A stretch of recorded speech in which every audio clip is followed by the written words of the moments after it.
Hello guys, welcome to my channel drama time original. Colours TV के serial Mannat हर खुद से पानी की में 7 साल का लीप आने वाला है, जिससे कहानी में एक बड़ा बदलाव देखने को मिलेगा। लीप के साथ ही लीना जुमानी की एक अहम भूमिका में एंट्री से कहानी में रोमांच और बढ़ जाएगा और भी बढ़ जाएगा।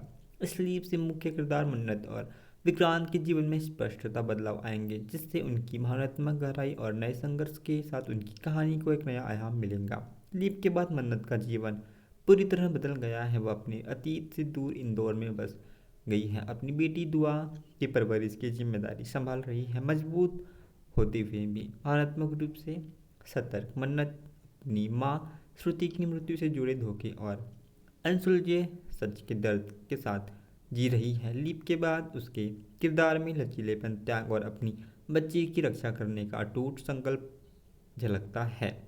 दूसरी ओर विक्रांत मन्नत से अलग और गलतफहमियों और छल कपट के भावनात्मक परिणामों से जूझ रहा है, जिनके उनके रिश्ते को तोड़ दिया था।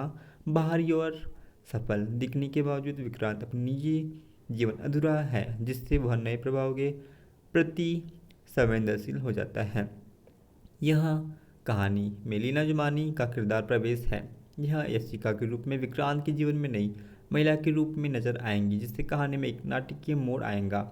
उनका किरदार जुनूनी, भावनात्मक रूप से तीव्र और अधिकार जताने वाला होगा, जो विक्रांत की पहले से ही उलझी हुई मन स्थिति में तनाव और जटिलता को बढ़ाएगा। जब मन्नत और विक्रांत के रास्ते फिर से टकराएंगे तो उनकी उपस्थिति एक बड़ी बाधा बन सकती है। टेलीविजन पर सशक्त और प्रभावशाली किरदार के लिए जानी जाने वाली लीना जुमानी की एंट्री लीप के बाद की कहानी में गहराई और रहस्य जोड़ने की उम्मीद है। भावनात्मक टकराव, छिपे हुए सच और तनावपूर्ण रिश्ते के साथ मन्नत हर खुशी पाने की एक रोमांचक नए चरण की ओर बढ़ रही है। हाई वोल्टेज ड्रामा और बहुआयामी कहानी का वादा करती है। आप बने रहिए हमारे साथ ड्रामा टाइम ओरिजिनल पर। Thank you so much.